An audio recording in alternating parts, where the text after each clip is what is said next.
Every weekend, I found myself traveling up country to remote villages with a small telescope. And I'd show off the stars and the planets. And I actually had an astronomy club at the local high school there. But I was kind of wondering, wasn't this where I came in? Why am I doing this? The people in Kenya taught me an important lesson. Doing astronomy, wondering about what it is that the universe is all about, just being able to look through a telescope and going, wow, the way that my family back in Michigan did when I was growing up, is part of what it means to be a human being. It's a desire that is common to every culture, every race, every person. Yes, there was hunger in Kenya. There was also a hunger in the soul, a hunger for knowledge, a hunger to be assured that they too could participate in the great adventure of studying the stars and the planets. That biblical phrase, one does not live by bread alone, it's not just a pretty phrase, it's literally true. For these people to be told that yes, you too can be astronomers, you too can participate in what the human race is most going to be remembered for in the 20th century, traveling to the moon. You know, after all the... You ask the kids today, who was president in 1969, they've forgotten. But they do remember the moon landings. 100 years from now, people will remember the moon landings. Think of the Galileo affair that we're celebrating. That was 400 years ago.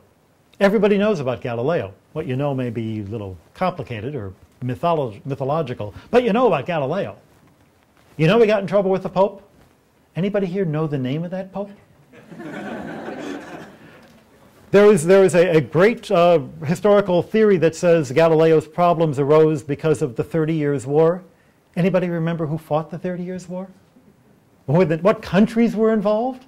What generals? What kings? For most people in this room, that's long forgotten. Galileo is remembered.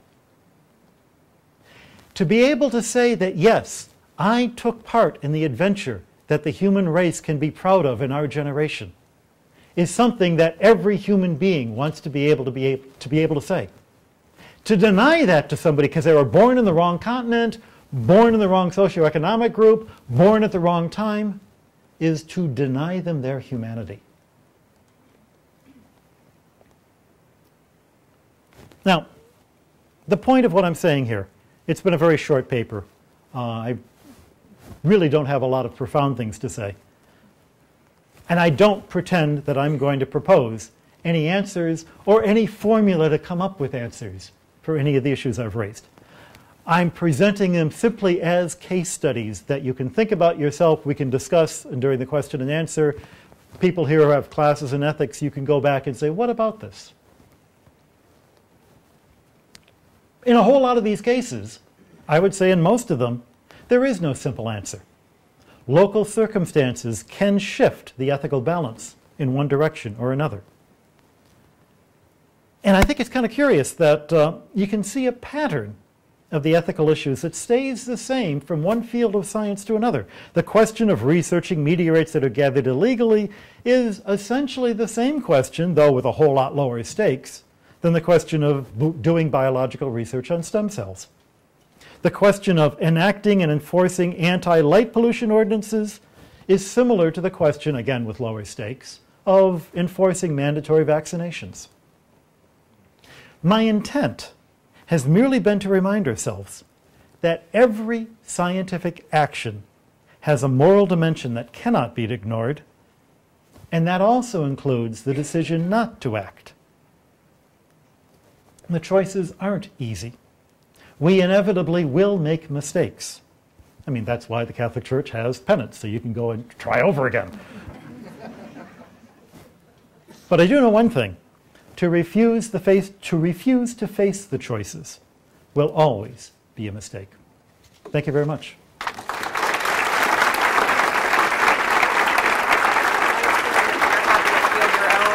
Yeah, sure. So, Brother Guy will field questions, so please. More discussion? You know, Yes. you've got great ideas. Help me out. I'm not an ethicist. I'm not an ethical astronomer. I had a religion teacher who once was faced with these questions, and he would stand up and say, well, I'm not a moral theologian. Yes? Who was the Pope that The dealt Pope with was Urban VIII, and I know him well because he built his summer home in Castel Gandolfo that I've lived in for the last 20 years. So it's wonderful. The Pope who called in Galileo, his home is now an astronomical observatory.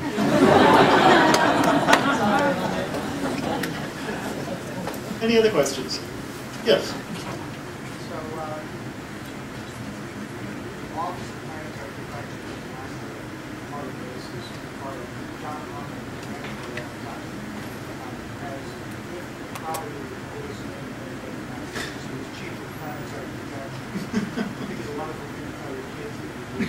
I'm in charge of planetary protection. I knew a fellow at Ames who had the title of Director of Solar System.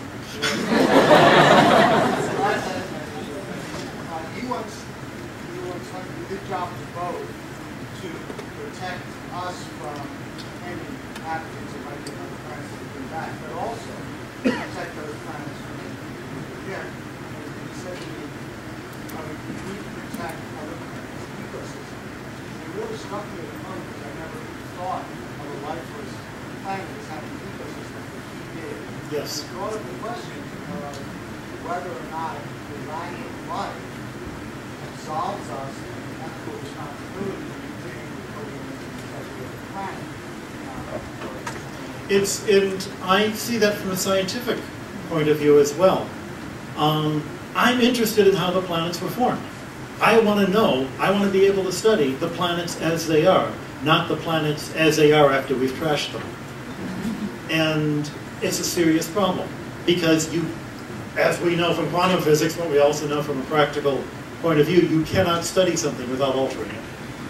And that's true of every field of study. You at least want to be able to alter it in a predictable way so you can hopefully correct for it. But it means that as an explorer, we have to be careful about how we explore things. You know, that's one of the nice things of passively waiting for the meteorites to come to us, except then they're altered by being in the Earth or being transported. That's another reason why it's nice to sense them remotely, just to see the photons that they've been emitting to us. But even there, that limits, you know, we can only see the surfaces that have been affected by solar photons. Exploration is a tricky business, precisely for that reason. Yes? I think last night you talked about Galileo and sometimes how scientists seem to ignore certain data that they have in order for their theory to fit. Right. And I was thinking about that in terms of greenhouse warming and so forth. Maybe whether it's not a deliberate dishonesty, it still may, on either side, be a tendency for people to want the data to fit their model. And that's a completely honest and completely typical thing. And it's not necessarily a bad thing, because you have to be able to recognize that not all the data are real, that there are artifacts, that there are outliers, and sometimes the detector goes glitch. Sometimes you happen to be looking at a really bizarre case. The study of the interior of Jupiter is a wonderful case in point. One way to find out what's inside Jupiter is to send a spacecraft into Jupiter. So the Galileo probe did exactly that. And Jupiter is 97% of Jupiter is covered with clouds. What are the odds? Well, 3%. They hit one of the holes that was not covered in clouds. And so the data they got, they know is not typical of Jupiter. These things happen. And they happen a lot, which is why you take lots of data. And that's why every scientist says, well, I'm looking for more. One of the things you learn in science is to report your data with a statistical number that tells you what your confidence is. Usually expressed as 3 sigma or 5 sigma, but it means what are the odds that I happen to get this wrong? Because the odds are never 0. And that's why you keep looking. And you have to be able to step back from a cloud of data and see a trend. And sometimes that trend is partly illustrated by your hunches. And sometimes your hunches are the only thing that keep you going in the right direction. But that's also why you don't have just one scientist looking at a problem.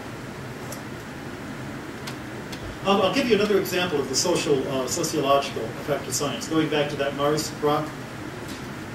Before 1996, and the idea that there might be life in that Mars rock, there was, I guess, 10% of the population of the meteoriticists who were stubborn enough to say, yeah, okay, it looks like it came from Mars, it has the right age to come from Mars, it has the right gases trapped in it to come from Mars, but maybe there's just some weird asteroid out there that we don't know about. And maybe, and, you know, there are skeptics about whether or not it came from Mars. Then the idea came that it had life. Suddenly they became skeptics that it had life, but they dropped their skepticism about whether or not it came from Mars. And, you know, I think we only have room for so much skepticism inside ourselves. So I think there's a tendency, a temptation to be a skeptic just because, look, if I'm smarter than everybody else, what's the use of being smarter than you if I don't disagree with you? And so it's a real temptation to be the outsider. And that's a problem as well. But we're human beings, and it's these human motivations that cause us to go and gather the data and try to figure out what's going on. Somebody in the back had a question, yeah.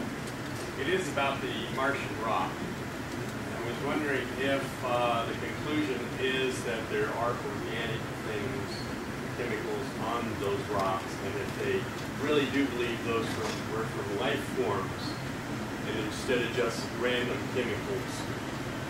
There are polycyclic aromatic hydrocarbons on the rocks. Polycyclic aromatic hydrocarbons, boy, I had to learn how to pronounce these things. I thought when I went into geology I'd never have to learn organic chemistry. These are what you get as organic things like bacteria decay. These are also what you get coming out of the tailpipe of the skidoo that drove up and collected the rock in Antarctica. The guys who found it insisted that they're finding the PAHs inside the rock and not on the surface of the rock. But the rocks are permeated with lots of cracks, and so possibly that's where they're coming from. There's no definitive conclusion. Those worms that I showed you, that's probably the weakest evidence, but it's the easiest to see. Because there's lots of things that look like worms but aren't. There are sulfides found in the rocks which are consistent with the decay product of bacteria, but consistent with other life forms. There are tiny grains of magnetite, so tiny that even a nano microscope can barely make out their crystal form.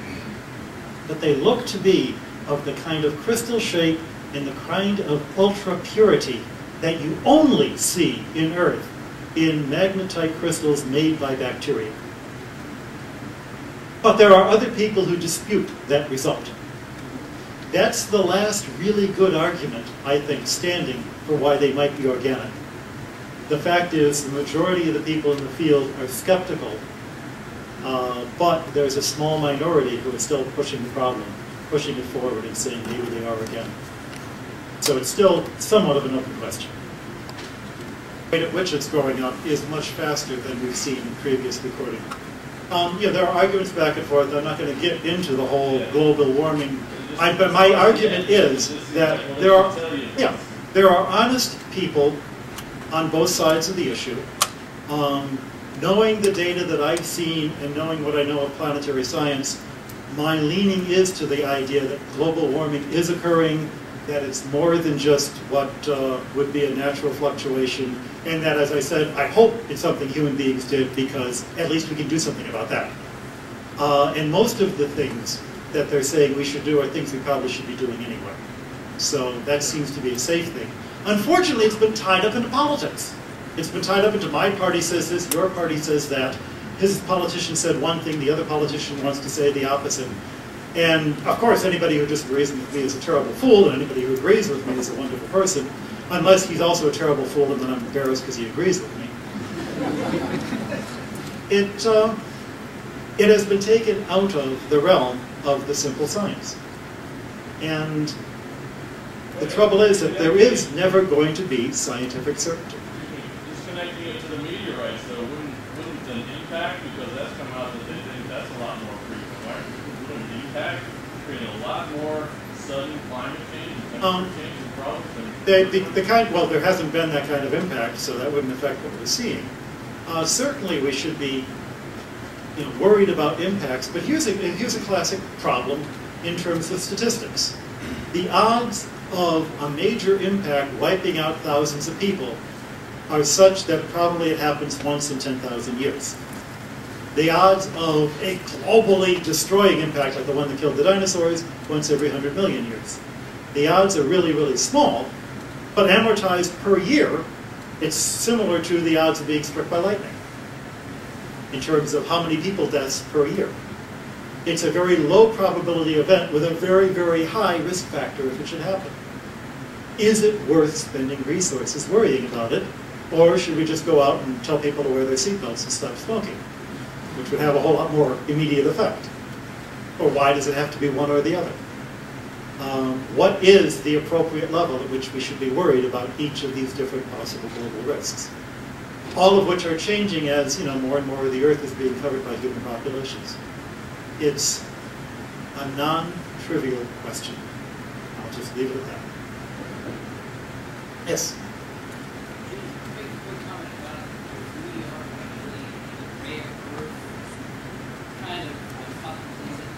Right. Sure. And Don Brownlee, who is one of the co-authors of the book Rare Earth, is in my field. He's somebody I've known since I was a grad student. Very, very good scientist. And I loved that particular book because it was provocative and it made me think. The idea is that, which is not to say I necessarily agree with it, but I don't necessarily disagree with it. It made me think about things I hadn't thought of before.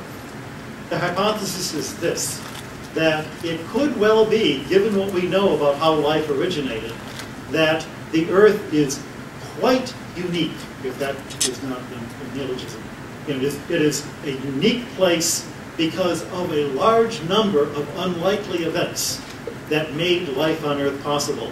Starting with a solar system where most of the planets are in close to circular orbits, which we now know from the other solar systems we've discovered is not typical.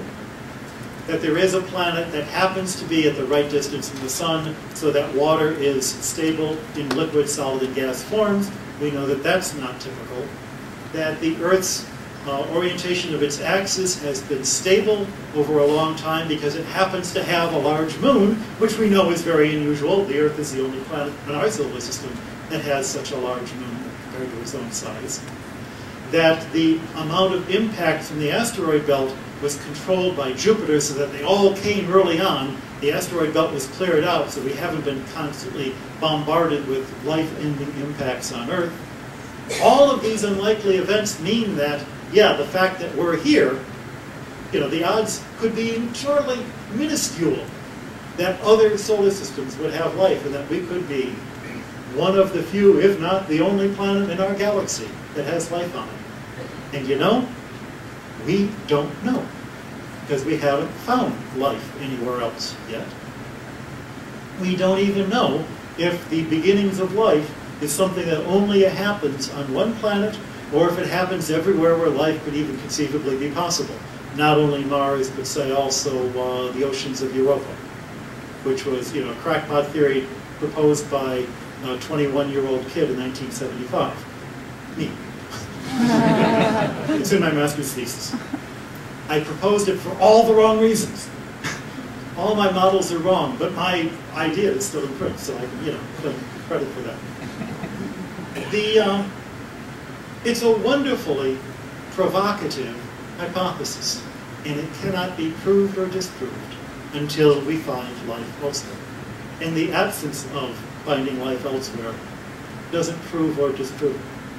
It's wonderfully frustrating. Yes? Isn't that between supposition that life is unlikely? And of course, there's a question of what is life and how would we recognize it if we saw it. Absolutely. And that's a whole different issue. That's one of the great things about that Mars rock. The Mars rock in 1996 basically satisfied all the criteria that most people had in the back of their heads about what would constitute evidence for life, until they were actually confronted with the rock and they said, yeah, but I still don't believe it. Okay, then what does constitute evidence? Given our understanding of chemistry It's hard to imagine a system other than a carbon-based system that could have the kind of complicated chemistry that we call life. Could there be consciousness independent of life? I'm not going to say no. You know, maybe we call them angels. I don't know. But, you know, I read science fiction too. We have to start out by looking for life as we know it, because otherwise we wouldn't know it if we saw it. And right there, the question could simply be, is life as we know it that we would recognize common or very uncommon? One of the best experts on extraterrestrial life and how you'd recognize it was Gene Roddenberry, the guy who did Star Trek. And in his task of coming up with alien creatures, he discovered that anything that has two eyes or chirps, the audience will recognize as being alive. Science, best we got. And back first. There's more and more talk about privatizing space exploration.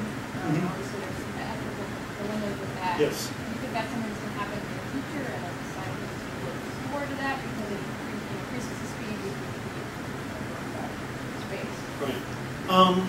I've got mixed feelings about it.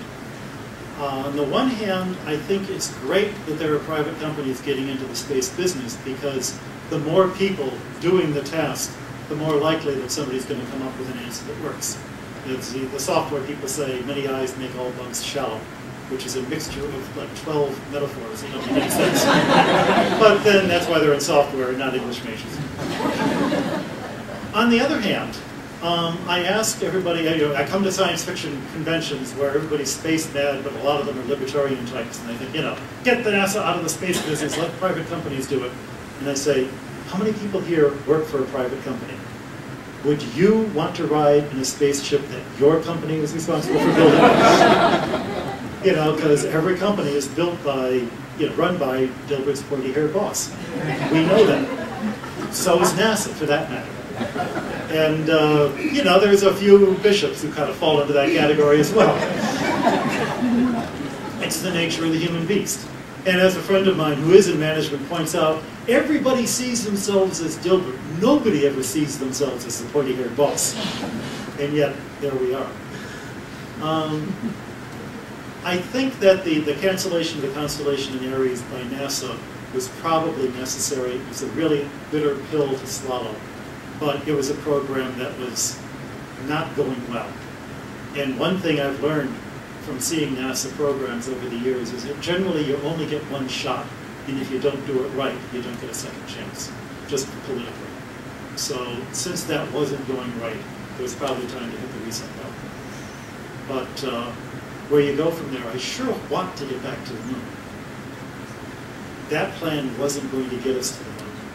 I'm not sure what will. I hope somebody comes up with something. You have a question, please. Tied to this, tied to the exploration of other planets and contamination, you said humans live. Can you tell us, when talking about going to Mars, if these questions actually pop up, and NASA deals with them, and how do they do it? Well, that's actually going to be the next talk. The person who's in charge of doing exactly that is giving the next talk. It's called Planetary Protection. And it's taken very, very seriously. Every spacecraft that goes anywhere near a planet is sterilized to the best of our ability. And you know, yes, they don't leak. That's why the whole thought of sending human beings to Mars is so far into the future. But it's an issue that, yes, everyone's aware of. And everybody knows you've got to worry about it. Whether it's a solvable problem is not clear. One of the interesting things, there was a number of proposals to send a spacecraft that would go to the surface of Mars, grab a sample, and come back. Just because we'd love to have a real sample to compare against our meteorites to see if we were right. But also because there's a lot you could learn if you knew the context from which the sample came. In the process of doing that, okay, you have to get the sample back to Earth. How do you do it? Well, generally there's a whole system where you have a heat shield coming in, and then a parachute, you try to pluck it out of the air. And somebody said, well, you have to have the spacecraft solid enough so that if the parachute fails, the sample is still held intact. At which point the JPL engineer said, well, then why bother with the parachute?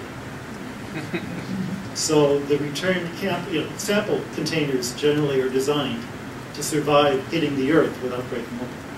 That kind of detailed thought is everybody's aware of. Is there alignment or non-contaminated? Oh yeah, there is all the spacefaring nations are on board with treaties to do this sort of thing, to the best of my knowledge. You first, and then you. I just want to harken to an earlier part of your talk about exploiting asteroids. Does the technology actually exist to do that, or are you just speculating on something? The technology exists to go to the asteroids. We've done that. The technology exists to land on the asteroids. We've done that.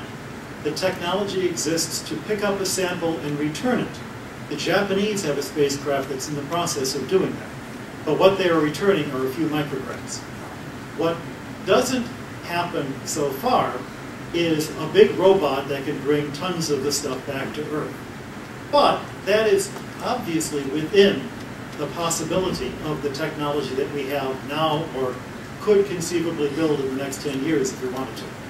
As opposed to, say, the technology of sending a human being to Mars, which would still require a whole lot more than what we can do right now. But doesn't the cost and complexity of this building the space station Well, it gives us about, if you could get those minerals back and sell them at that price, maybe it would pay for itself. If you brought the minerals back, maybe it would plummet the price so much that it would no longer pay for itself. That's an economic model that the economists have to worry about. Certainly, it is the kind of mission that would have a big upfront cost, and I doubt any private individual is willing to pay $100 billion to really set up the system. And I would suspect that it would run $100 billion to really have an operating line to bring materials back in the long run. $100 billion? We spent that much in Iraq fighting a war of absolutely no use. So we do have the money if we want to do it. Yes?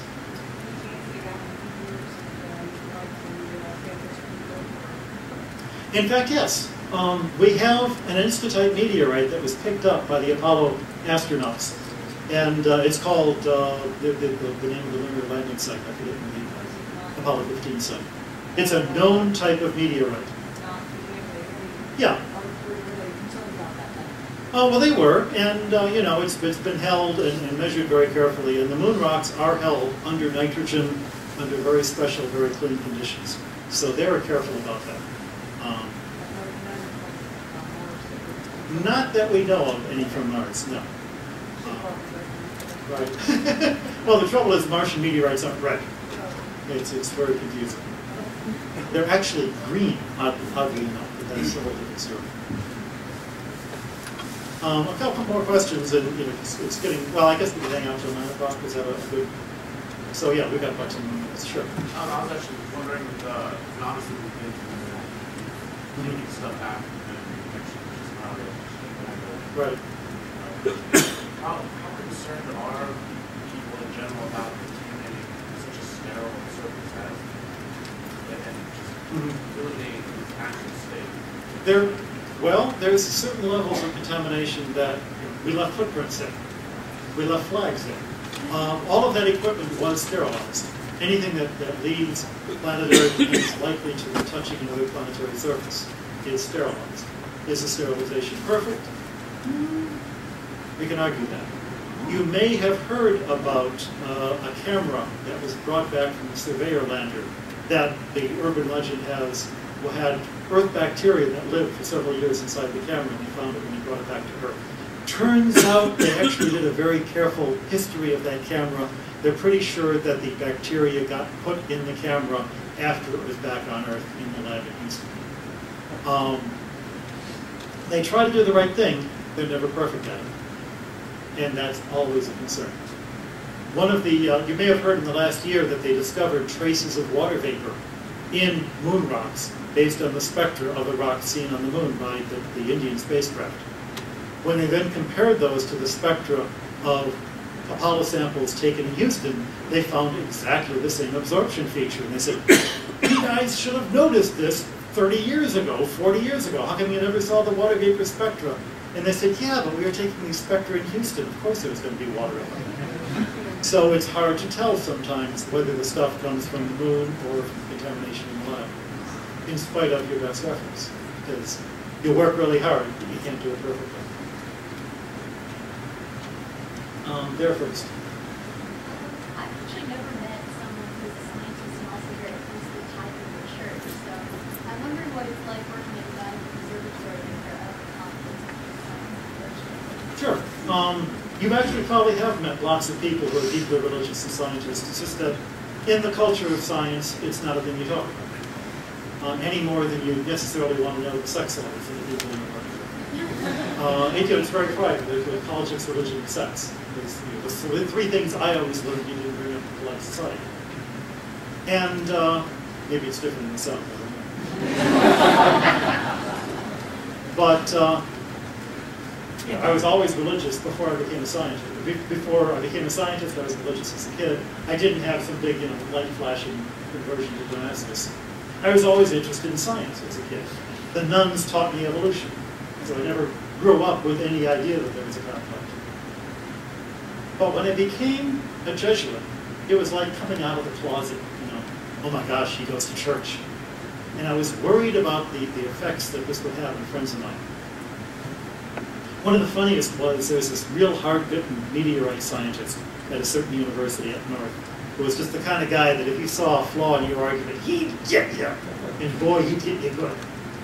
And I happened to be in that town. I happened to visit him and say, hi, what are you doing? Well, I'm a Jesuit brother now.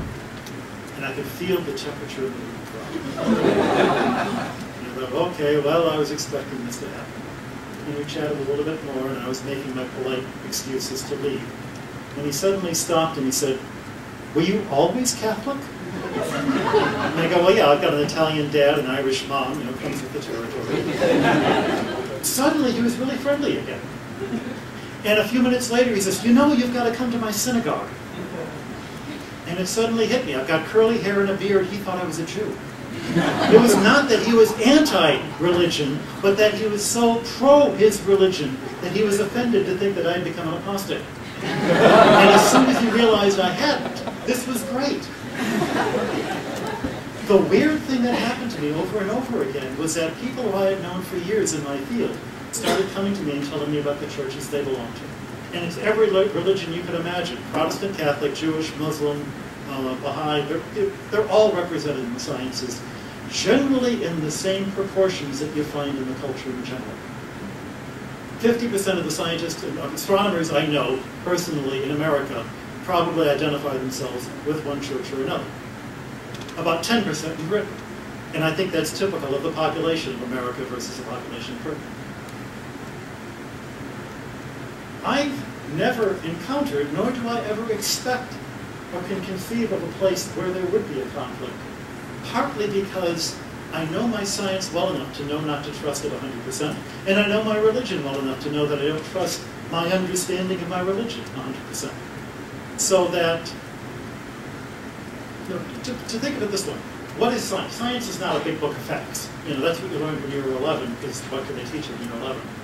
But when you become a scientist, you realize it's this process of trying to describe the universe with human explanations that can be, in theory, completely understood because they're human-made. But they're describing a universe that's always a little more complicated than we'll ever be able to completely describe. So science is understanding, seeking truth. Religion is truths, or faith, seeking understanding, the classic definition of theology. There are things that I swallow hard. I say, yep, there's something going on here. There is some truth here. I don't completely understand it. But I have to deal with this in my life. I have to choose to ignore it or to face it head on. These urgings that I feel, these 3 o'clock in the morning yearnings, the fact that I exist and I don't know why I exist, these are facts that I don't know how to come to grips with. And I can go in through a religion that may have systems and a language to help me come to grips with it, but that will never completely lead me to understand it. So understanding and truth, they're on the same road. Science and religion are going in opposite directions, And it allows me to have more than one perspective on the big mystery of life. And that's cool, because the more perspectives you have, the better. But I don't expect them to agree. I don't want them to completely agree, because then I lose the benefit of having more than one point of view.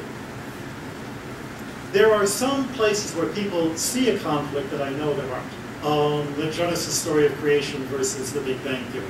Not going to be a problem, because science, Genesis is not a science book. I can prove this.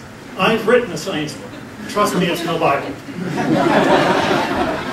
Science books go out of date. I asked the astronomy professor here, what book are you using? Oh, we're using The Universe, 8th edition. How come you're not using the 7th edition? Well, the 7th edition is 2 years old. We learned a lot in the last 2 years. Science books you throw away after 2 years because they're out of date. Nobody who wants to learn astronomy actually reads Galileo. If you want to learn history, sure. But if you want to learn astronomy, you read 8th edition of The Universe. Nobody learns physics by reading Newton, except the crazy people at St. John's College, but that's a different problem. You learn physics by reading, Halliday and Resnick, 15th edition, or whatever they're up to now. On the other hand, if you're learning philosophy, you'd better read Plato. If you're learning literature, you'd better read Shakespeare. Plato and Shakespeare are a different kind of book than Halliday and Resnick's physics.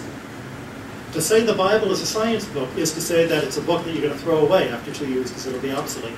Obviously, that's not the kind of book it is. The science that we know 1,000 years from now will be very different from our science, and yet people will be reading and getting interesting stuff out of the Bible. And maybe interesting stuff different from what we're getting. So, Genesis is not a science book. The whole story of Genesis chapter 1 was the best science of its day, Babylonian science, and then something new and important added, saying that rather than the universe being the chaotic, accidental byproduct of the fighting among the gods, it was the deliberate act of a loving God who looked at it and said, this is good. That's the part of Genesis that I believe.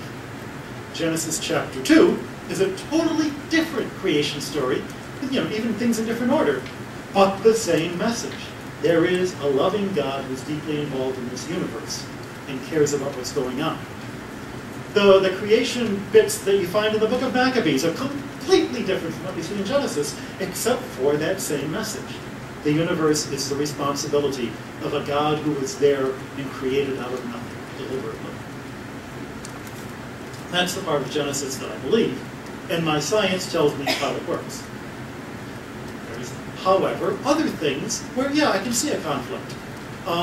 The universe, the world that I see, the world I read about in the newspaper, is full of crime, it's full of problems, it's full of evil. The whole issue of why is there evil in the world is a deep theological question that I don't have the answer to. Nobody has the answer to. I think the best answer is in the movie Time Bandits, when one of the characters asks God, so why is there evil? He goes, I don't know. It's something to do with free will, I think. There is a Christian theology of original sin, tied in with the story of Adam and Eve. It's an utterly inadequate theology. The theologians will admit this. The theologians will accept this. We've got a lot of work to do. How do you reconcile free will with the possibility of life on other planets and other creatures or angels or however you want to deal with it? And the answer is, I don't know. A lot of work still to be done. There's a lot of work still to be done in science, too. That's why it's fun to be an academic. Because I'm never going to run out of stuff to do. Does that sort of answer where you're coming from? Right. You have a question? Oh, okay. Yes? Would you say that then you are skeptic about the boson gives, CERN, finding the ultimate particle? Oh. I'm not only skeptical about it, the people at CERN are skeptical about it. The science journalism has done more disservice to science than, than even Dan Brown.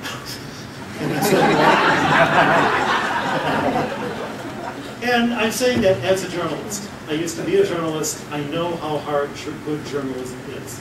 I went to MIT hoping to be a science journalist, and I found out that astrophysics is a whole lot easier than journalism. It is really, really tough to do it well, which is, of course, one reason why it's so rare.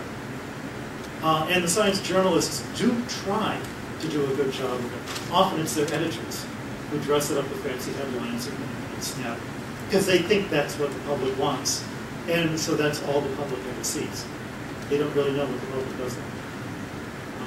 There's also a great temptation among all of us for what the theologians call Gnosticism, the idea of secret knowledge. That, ooh, I know what's really going on because I've read this book that nobody else except 1 million other people have read. Or I heard it on Oprah. Or I mean, somehow you think that you and Oprah are talking personally and nobody else has heard this news. And that's a great temptation. And we all get suckered into it one time or another. So, what CERN is doing is really wonderful stuff. I got to visit CERN. I saw the detector there on the 1st of June, which was ironically the week that the movie Angels and Demons opened. And I have great respect for what they're doing. It's great science, and it may help us understand how the universe works a whole lot better. But is it going to give us ultimate answers? Of course not. Knowledge is like a circle. The more you know, the bigger the circle. But the bigger the circle, the larger the circumference, which is the boundary of what we know we don't know. So the more you know you don't know. So if you find somebody who thinks he knows everything, or almost everything, he's probably got a very, very small circumference.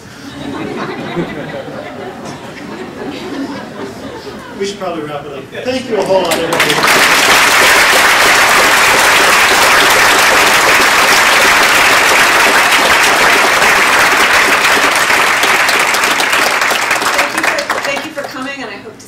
Many of you back here again a month from now, March 16th, for Margaret Race from SETI Institute.